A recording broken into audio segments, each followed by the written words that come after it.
Hello viewers, आज हम review करेंगे टूस्को परान के एपिसोड 5 को। ये एपिसोड स्टार्ट होती है फ्लैशबैक से, जहां हम देखते हैं कि दो लड़के भाग रहे हैं। ये दोनों लड़के मैथे और सनान के वालिद हैं और ये दोनों अपने टाइम में अपने कोच से तीरंदाजी सीखते थे। नवजात जहान से बहुत जेलस होता था क्योंकि वो उससे बेहतर था, बिल्कुल उसी तरह जिस तरह सनान मैथे से जेलस होता है। नवजात ने एक साजिश की और उसका सारा इल्ज़ाम जिहान पर डाल दिया, जिसकी वजह से जिहान को वहाँ से निकाल दिया गया।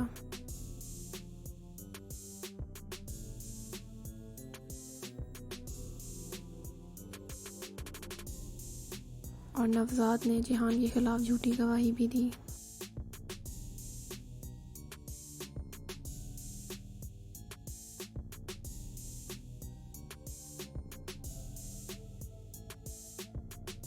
दूसरी तरफ मैथे के घर वाले उसको लेकर परेशान हो रहे होते हैं क्योंकि वो अभी तक घर नहीं पहुंचता।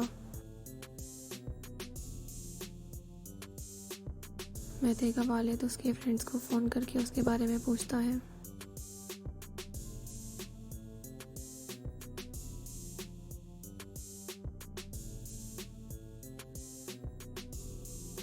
उधर मैथे के फ्रेंड्स भी उसको लेकर परेशान होते हैं और उसे ढूंढने के लिए निकलते हैं। Ya başına bir şey geldiyse? Yarın Okçular Federasyonu'ndan yetkili bizi görmeye gelecek. Böyle bir günde kaybolunur mu hiç? Ne zaman kaybolması senin için uygun olur Asya? Hafta sonu iyi mi mesela? और हम देखते हैं कि मैथे और सनान एक बड़े से गड्ढे में गिर जाते हैं और सनान इसका सारा इल्ज़ाम मैथे पर लगाता है कि उसकी वजह से वो यहाँ है। सनान मैथे से कहता है कि अगर वो जंगली बच्चा बनकर उसे डराने की कोशिश ना करता तो आज वो यहाँ पर ना होते। और यहाँ सनान के घर भी पता चलता है कि वो मिसिंग है और अपने घर में नहीं है।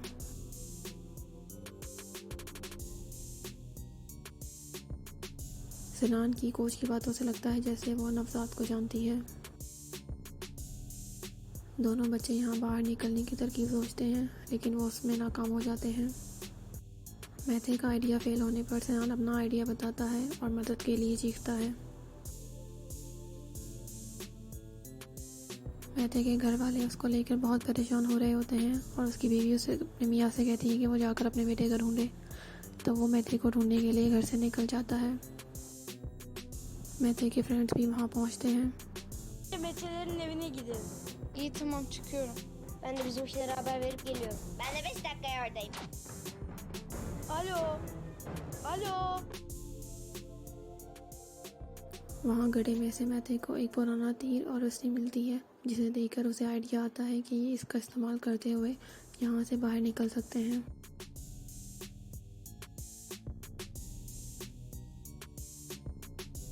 सनान कोशिश करता है लेकिन वो इसमें कामयाब नहीं होता। फिर मैथे 2-3 बार कोशिश करता है और आखिर वो इसमें कामयाब हो जाते हैं।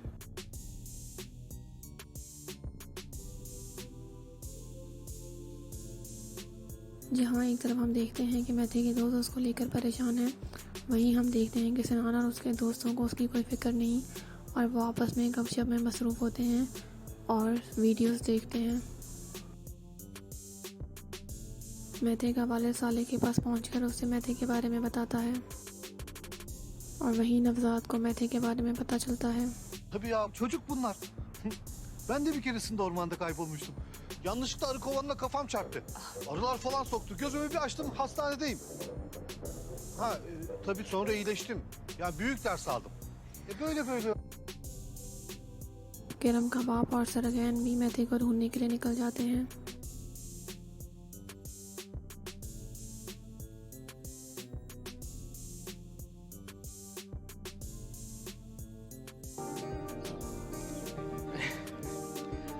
Moralini bozmasana oğlum. İlk seferinde atmak zorunda değilsin. Hadi bir daha. Hadi.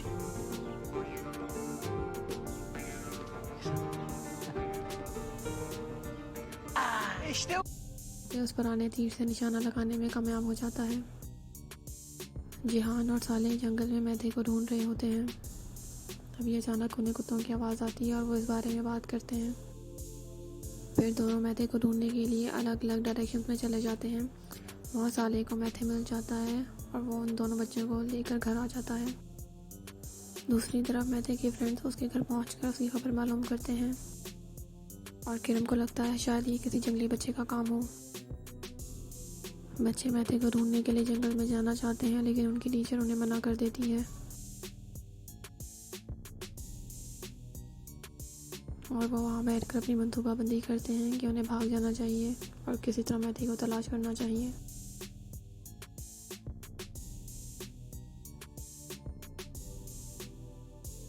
Kız varken, Cihan Hoca paniklemişken, uykular bize haramken, Mete ortadan kaybolmuşken, söyle nasıl rahat etsin Kerem?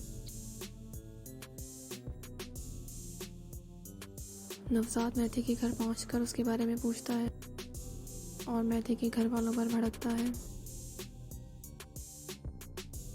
वहीं हम देखते हैं कि सारे बच्चों को बजाकर घर ले आता है और सब उन्हें देखकर बहुत खुश होते हैं।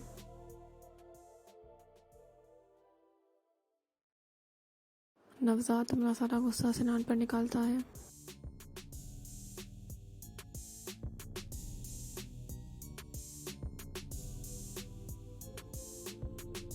मिस नूरकुल मैथे के वालिद से सरगैन और अज़मी के बारे में पूछती हैं। वो दोनों बेखबर रात के अंधेरे में मैथे को ढूंढ रहे होते हैं कि अचानक उन्हें कोई आवाज़ आती है और वो डर कर एक घड़े में गिर जाते हैं।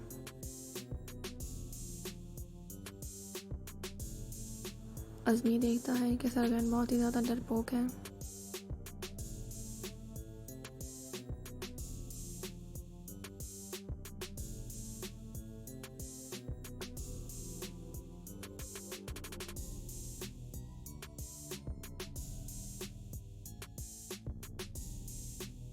सुबह हो जाती है, लेकिन वो दोनों गड्ढे में ही होते हैं और मदद के लिए पुकार रहे होते हैं, लेकिन उन्हें कोई बचाने नहीं आता।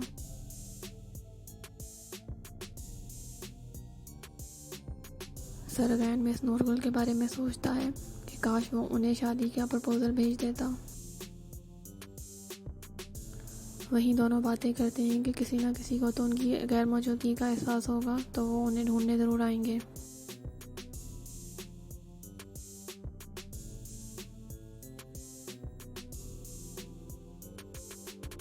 वो दोनों वहाँ अकेले बैठे बातें करते हैं कि उन्हें भूख लगी है और वो कोई खाने का नाम मत ले। दोनों अपने घर और अपनी दुकान को याद करते हैं। अचानक उन्हें वहाँ कोई आवाज़ आती है और दो शिकारी उनके पास आते हैं। ये वही दो शिकारी हैं जिन्होंने ये गड्ढा खोदा होता है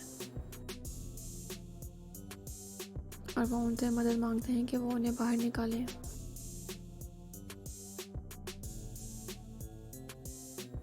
वहीं साले आ जाता है और इन दोनों शिकारियों को घात लगाकर शिकार करने से मना करता है। साले उन्हें खबरदार कर वहाँ से चला जाता है। दोनों वहाँ से बचकर अपनी दुकान पहुँचते हैं और वहाँ उनके बीच में गुफ्तगू होती है।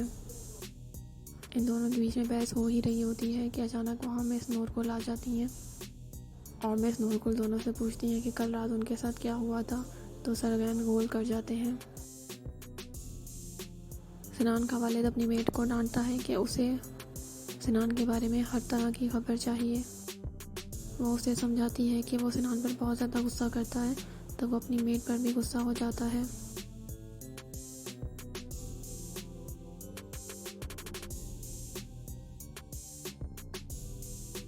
वहीं सिनान अपने दोस्तों से मिलकर पूछता है कि उन्हें कल के बारे में कुछ मालूम नहीं, जबकि नीले चांद के दोस्त वहाँ आए हुए थे। उसके दोस्त बातें गोल कर जाते हैं और सिनान उन्हें बताता है कि जंगली बच्चा मैथे था और वो अब इससे बदला लेंगे।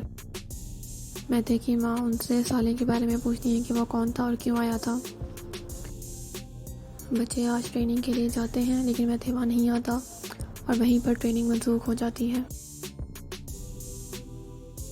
मैथे को गड्ढे में से मिले कागज़ और अपने लॉन में कुछ निशानात मिले जुले लगते हैं।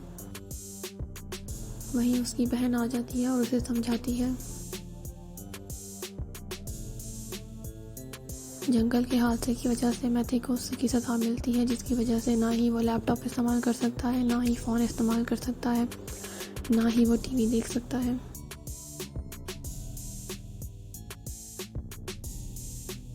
मैथे के दोस्त उससे मिलने आते हैं, लेकिन उनसे मिलना भी मना होता है उनकी वालिदा उन्हें जाकर बता देती है कि मैथे सजा में है तो वो उनसे नहीं मिल सकता। लेकिन मैथे ऊपर टेरेस से अपने दोस्तों से बात कर लेता है और उन्हें बता देता है कि सिनान जान चुका है वो जंगली बच्चा था। सिनान की कोच उनसे और उनके दोस्तों से अपना तारुफ करवाती हैं। मैथे अपनी बीमारी को लेकर परेशान होता है तो उसका वालिद उसे समझाता है कि तीरंदाजी का और सांसों का क्या ताल्लुक है। मैथे की बहन अपनी वालिदा को समझाती हैं कि उन्हें मैथे को सपोर्ट करना चाहिए। आज स्कूल में बच्चों की चैंपियनशिप का आगाज़ होता है। सिनान धोखे से मैथे का एयर इनहेलर छुपा लेता है। मैथे की कोच भी उसकी परफॉर्मेंस देखने के लिए स्कूल आती है।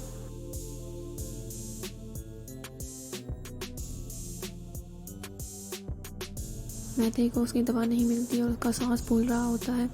तभी उसे उसके बाबा की बात याद आती है कि तीरंदाजी और सांसों का क्या ताल्लुक है। मैथे निशाना लगाता है और उसकी वजह से उनकी टीम जीत जाती है। सिनान मैथे को धमकाकर वहाँ से चला जाता है और हम देखते हैं जहान और नवजात की मुलाकात होती है और यहाँ हमारी एपिसोड ख़त्म हो जाती है।